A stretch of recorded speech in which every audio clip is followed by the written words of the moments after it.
How to recover after an unplanned shutdown. The first thing you want to do is recycle your carriage. So your entire machine has been shut down. And now we're going to start it back up. So recycle the carriage or turn it on. Turn your machine on.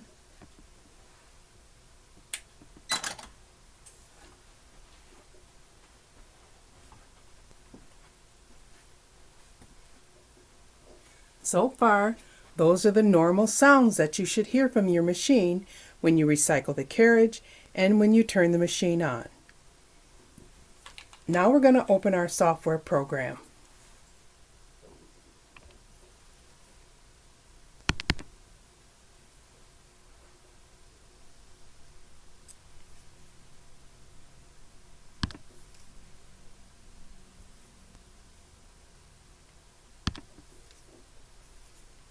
Make sure the sewing machine needle is up.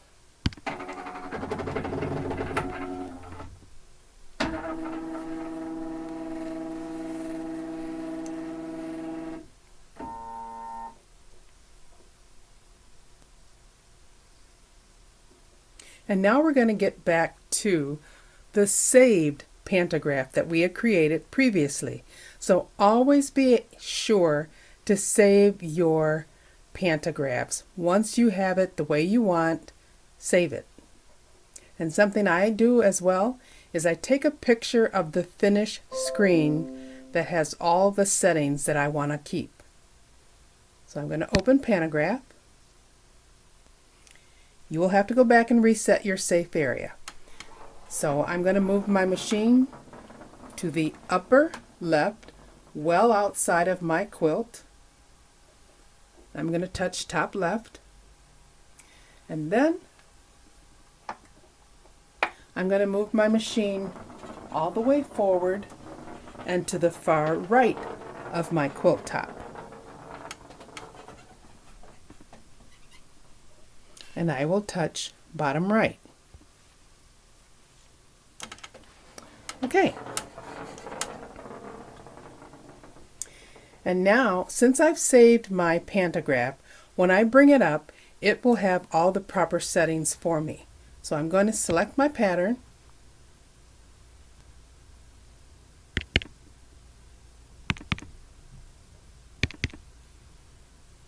And open it as a pantograph. Okay, there we have my previously saved pantograph, and it's got all the settings that I put in my program. So at the time when my machine shut down, I was just about ready to finish my first row.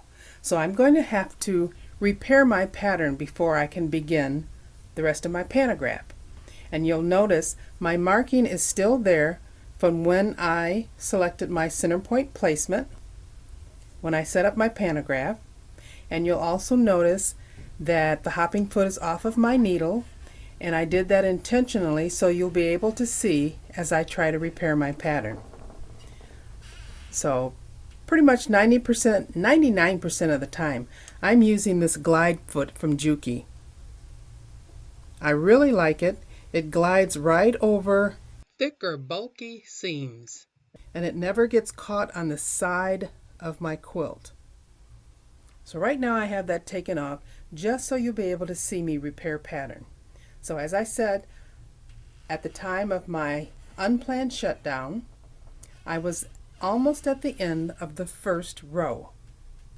So what I'm going to have to do, I'm going to go close to that area,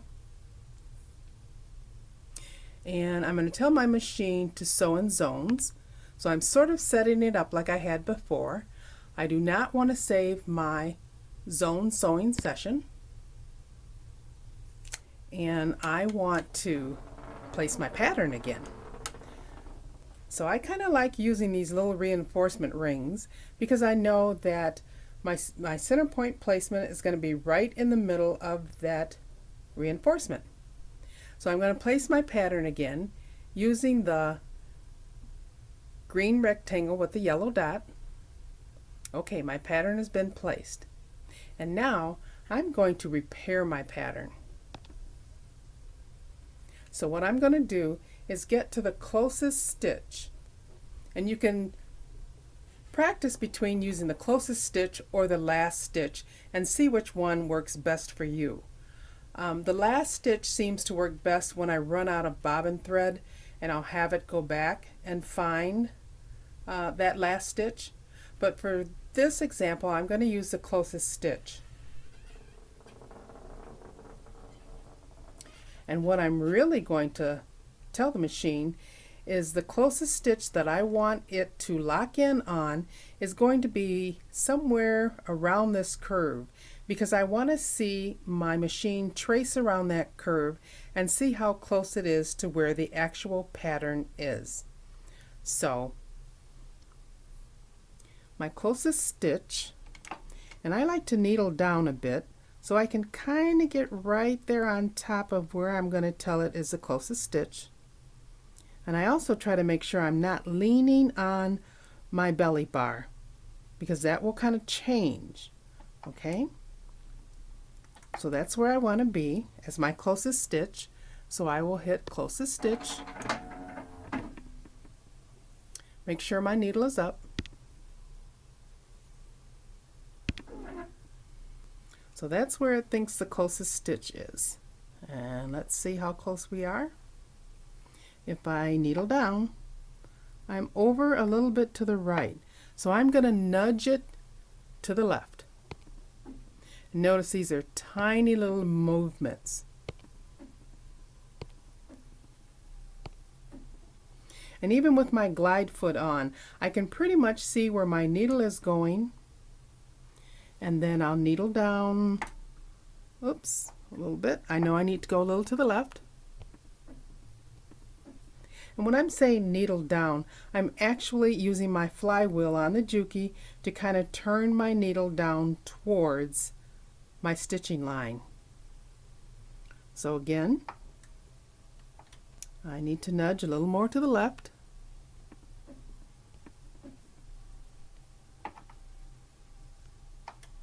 A little more. Okay, I think that's pretty close. So what I'm going to do is have my machine trace forward. And I can always stop it if it looks like it's not close enough to where it needs to be.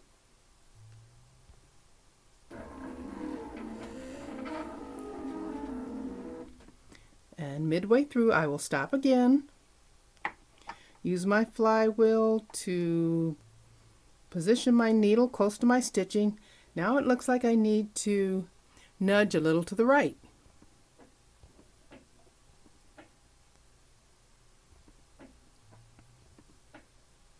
Okay, now I'm going to just take essentially one stitch forward, but it's not really going to stitch. It's a 1 plus. So it's one small movement forward. Okay, how about again? Again.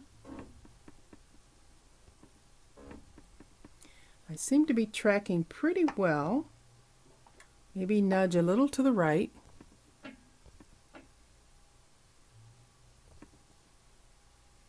Oops. A bit more. Okay, I'm going to move forward again. Looks good. Looks good. Looks really good.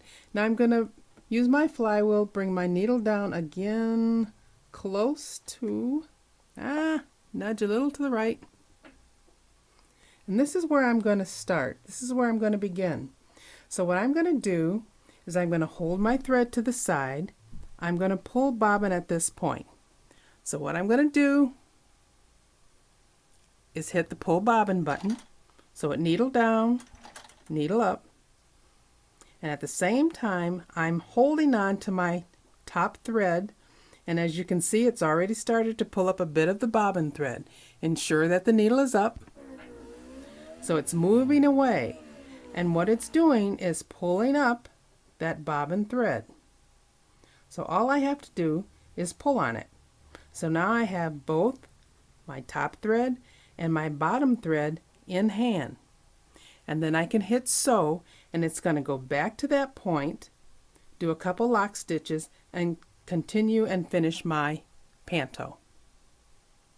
I'm going to hit sew, ensure that the needle is up,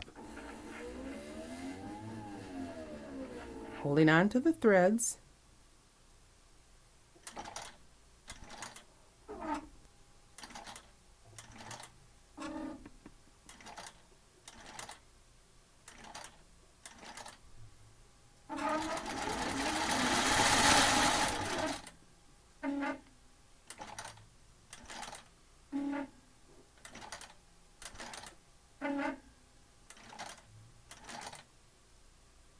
Alright, I'm finished with my pattern, and I'm going to say that that tracked pretty close to where I need it to be.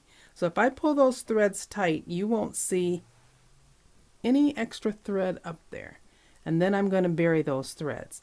So now I'm at the end of my first row, and before I can go on to the second row, the thing I need to do again is pull my bobbin. Even though it says finish zone right there, you must pull your bobbin before moving ahead. And pull bobbin seems to be, as simple as it is, it always seems very complicated.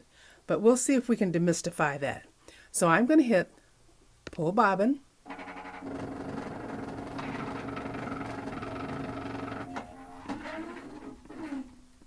Okay, I'll give myself a little thread from the side.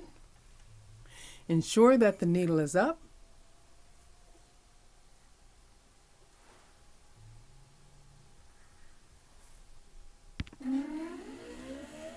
So we move away. Okay.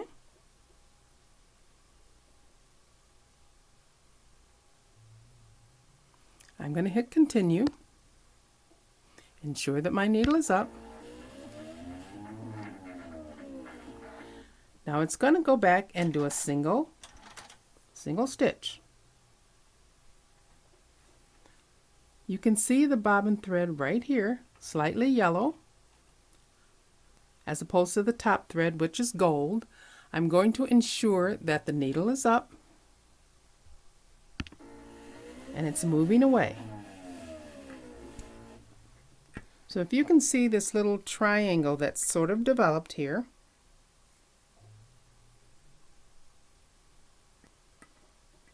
okay, there's a bit of a triangle, and it looks just like the picture on the on your monitor in your software. So that little triangle has developed, and the icon box says trim the thread, then click the finish button. So at this point I have my top thread right here and in this little V over here, and I also have the yellow bobbin thread. So all I need to do is clip. I'm going to take my scissors, grab those threads. Maybe you can't see that. I'll do it this way. There. I've got all the threads right there, and I'm going to cut. So essentially I've cut through the top thread and the bobbin thread, which was pulled up, and now I'm ready to finish the zone. And this way, as your machine moves, it will not be pulling a long tail of bobbin thread along with it as you go to proceed to sewing your next row. So I can hit finish zone. Have you completed sewing the zone? Yes. Making any repairs, pulling the bobbin thread? If so, then touch yes. So I'm going to say yes. Ensure that the needle is up.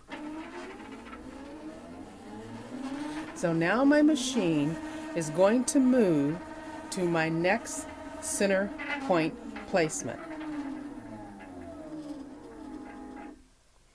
So all I have to do is put down another reinforcement circle, or I can use a piece of painter's tape. I'm going to use a reinforcement circle, and I'm going to put it right here, and my needle will needle down in the center of that reinforcement. So we have options as to how we want to mark it, but I'm using a center point placement, and I'm going to use a single stitch which will be located right in the center of my reinforcement. Single stitch. There it goes. And notice done is starting to be highlighted, so I can say continue. Be sure all the zone markers have been properly placed. Yes. All right, we're going forward.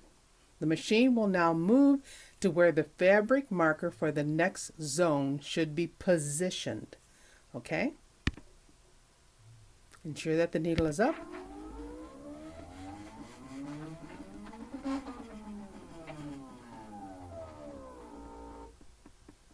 Okay, and now where my machine has moved is where I need to make sure this reinforcement moves with my fabric as I advance it forward, and it should appear somewhere around underneath my needle.